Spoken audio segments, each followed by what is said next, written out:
हम तो माध्यम है भगवान शिव तक पहुंचाए, कल्याण हो जाए। तो इसलिए एक बार हृदय के साथ जय भोले बाबा रस मारन भोले, जय भोले।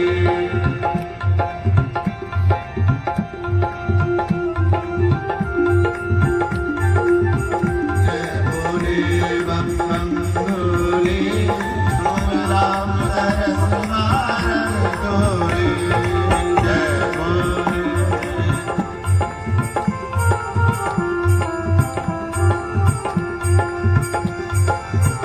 जय भोले बम बम भोले, जय भोले बम बम भोले।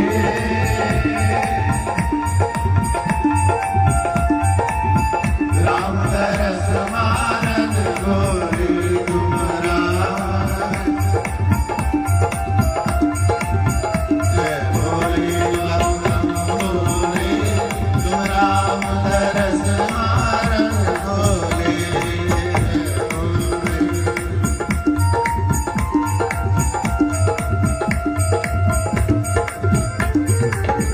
श्री राम जय राम जय राम,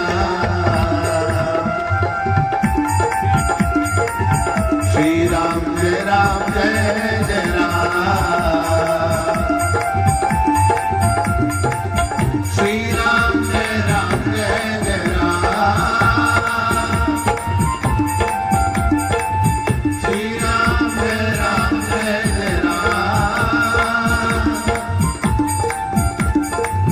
श्री राम जय जय राम, श्री राम जय जय राम,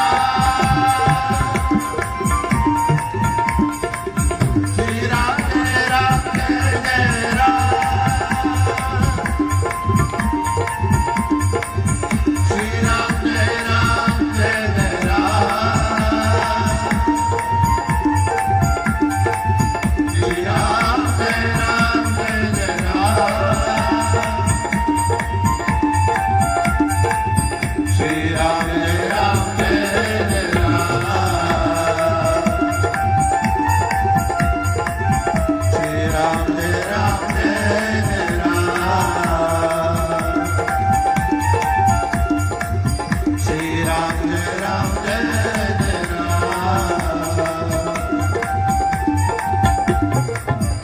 बोलो जय रामचंद्र महाराज की जय।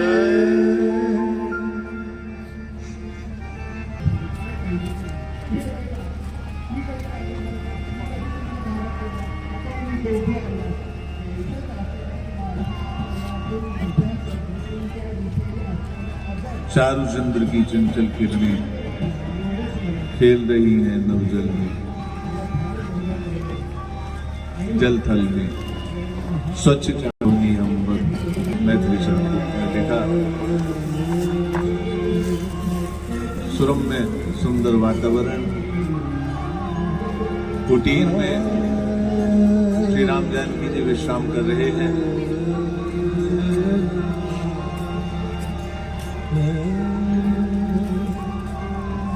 और बाहर श्री लखनलाल जी पहरा दे रहे हैं।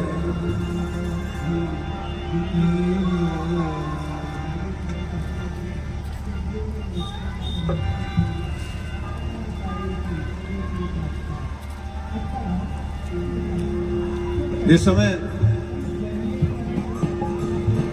प्रातःकाल होती है,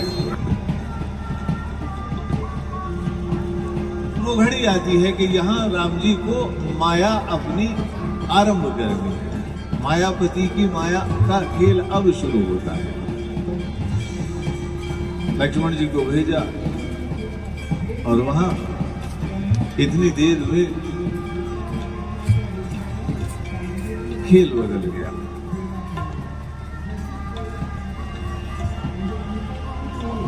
सुवर्णखा के नाक कान काटे, उसे भेज, वो वहां से भाग करके गई। लेकिन इतनी देर में कुछ देर के लिए लखनलाल जी को भेजा और भीतर मायामयी सीता का प्रभु ने आवाहन किया, प्रकट हुई और वहां से खेल आरंभ होता है। गोसाई जी का ये चरित्र अद्भुत है, सारी शंकाओं को निर्मूल कर देता है।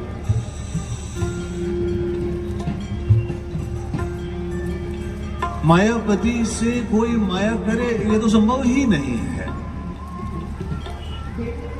श्री लखनलाल आते हैं, फिर अगली लीला आरंभ होती है। रावण ने जब सुना कि शूर्पणखा ने जाकर के कहा कि तू यहाँ बैठा हुआ है, देख तेरी बहन का क्या हाल हुआ है। और वहां वन में दो राजकुमार और उनके साथ एक अनिंद्य सुंदरी जो तेरे पास होनी चाहिए थी वो वहां। रावण ने सुना, गुस्सा भी था और भय भी था। पूछा, ये है कौन? ये अयोध्या वाली तो नहीं है कहीं? हाँ है तो वही। तो कहा, मुझे शक है कि ये कहीं वो तो नहीं जिसका डर मुझे है। गुणगाने का तो डरता क्यों है? जो जंगल में भटक रहा है ये वो कैसे हो सकता है?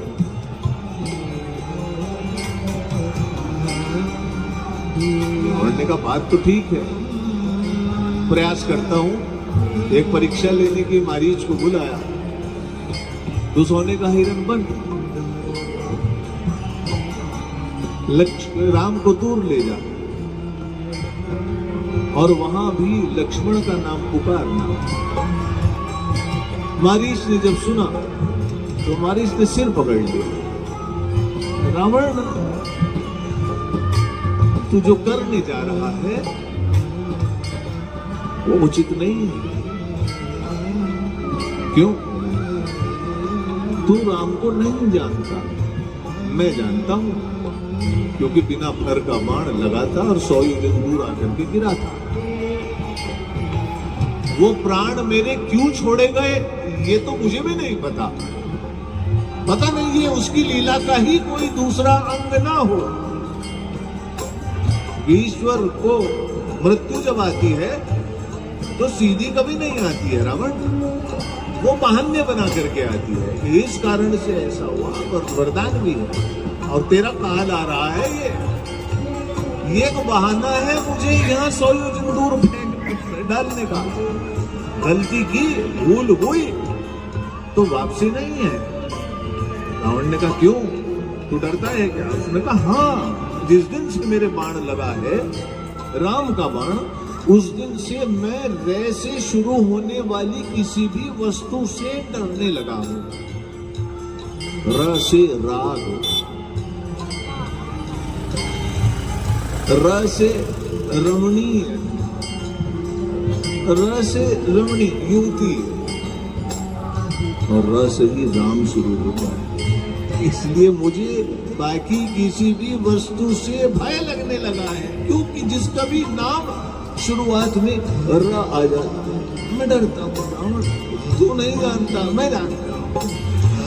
चंद्रहास पर हाथ पहुंचा और कहा, जाता है या फिर तुझे बहुत दूर भेज दो? अभी तो पास से लौट आएगा, पर जहां मैं भेजूंगा वहां से कभी लौट के नहीं आएगा। मारीच ने कहा, रावण, सच तो यह है कि दोनों जगह ही मैं अब कहीं से लौट के आने वाला नहीं, क्योंकि जाता हूं तब भी वापसी नहीं है और रुकता हूं तब भी जाता हूं।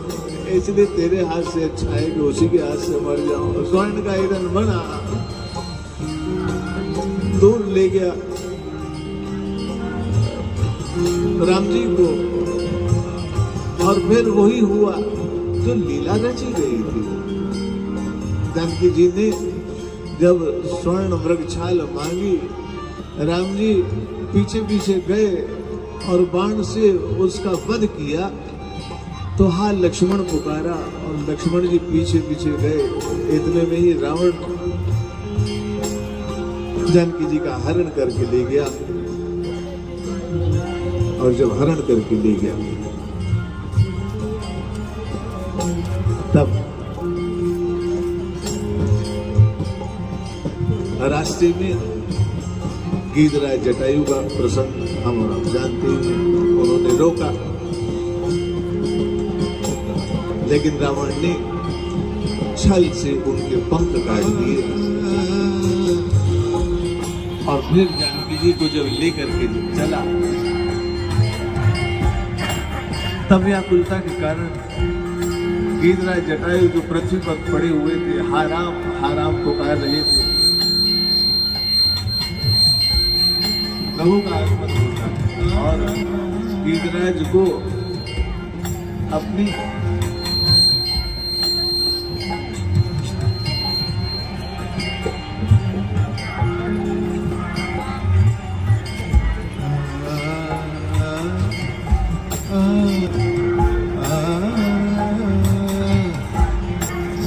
राम जी ने की वक्र दृष्टि अयोध्या पर पड़ने वाली है।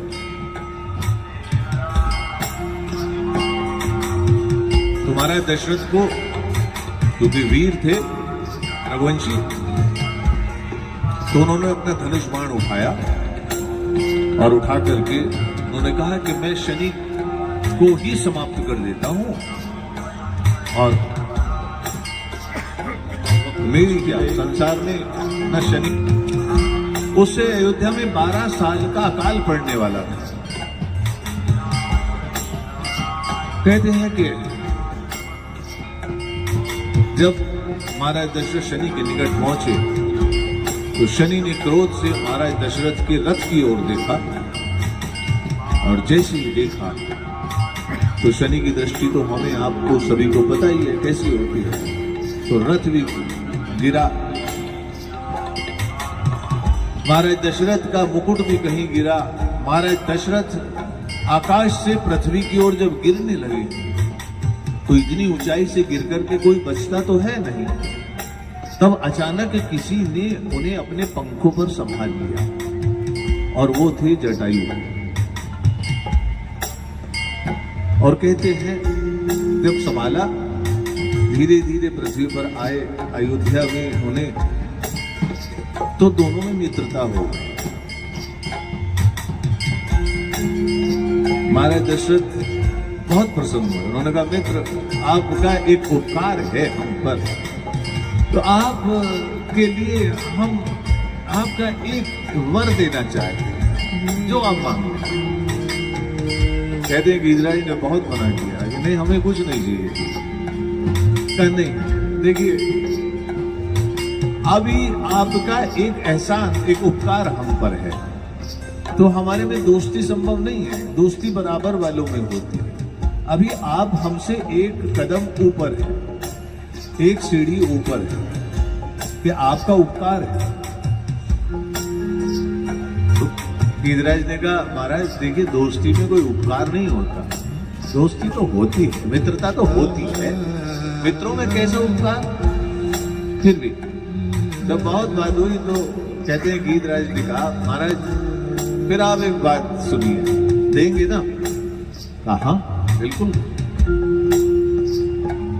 तो फिर वचन दीजिए, आपका जो भी बड़ा पुत्र होगा वो आप मुझे देंगे। और उन्होंने कहा ठीक है, क्योंकि उस समय तक ना तो कोई संतान थी और ना ही कोई संभावना लग रही थी कि भविष्य में ऐसा कुछ होगा। बात खत्म हो गई। गीधराज अपने स्थान पर चले गए, महाराज दशरथ अपने राजकार्य को संभालने लगे। लेकिन फिर वो समय आया और वो समय आकर के अयोध्या में राम लक्ष्मण भरत 4 पुत्र, धर्म अर्थ काम मोक्ष, अभी उत्सव चल रहे थे, अभी आनंद बह ही रहा था कि महाराज दशरथ राजमहल की छत पर थोड़ा घूमने गए, विचार करने गए। तो उन्होंने देखा कि गीधराज बैठे हुए, उन्होंने कहा महाराज याद है कुछ? अब उलझन में फंस गए।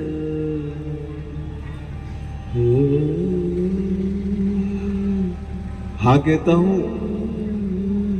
तब तो राम को देना पड़े, और ना कहता हूं तो वचन भंग होता है। तो महाराज दशरथ ने कहा हाँ मुझे याद है, लेकिन महाराज आप ठहरे पक्षी, अब आप एक बात बताइए, अभी तो ये दूध पीते बालक हैं, इन्हें अभी लेके कैसे जाएंगे? कुछ समय दीजिए ना। ये भी बात ठीक है, थोड़े बड़े हो जाने दीजिए। कहते हैं कि वो चले गए, कुछ समय बीता, जब कृष्ण थोड़े से चलने फिरने लगे वो फिर आए।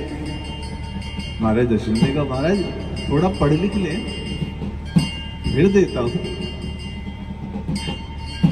फिर चले गए,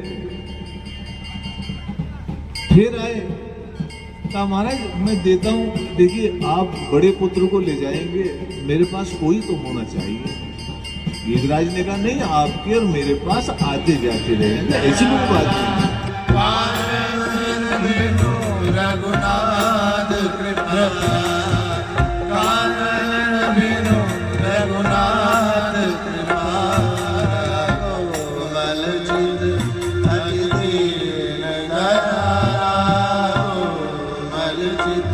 भवानी भगवान शंकर बोल उठे, ऐसे प्रभु को छोड़ करके जो संसार में विषयों के भोगों के पीछे भागते हैं, बस उनके लिए तो एक ही बात कही जा सकती है कि वो अभागे हैं, उनके भाग्य खराब है।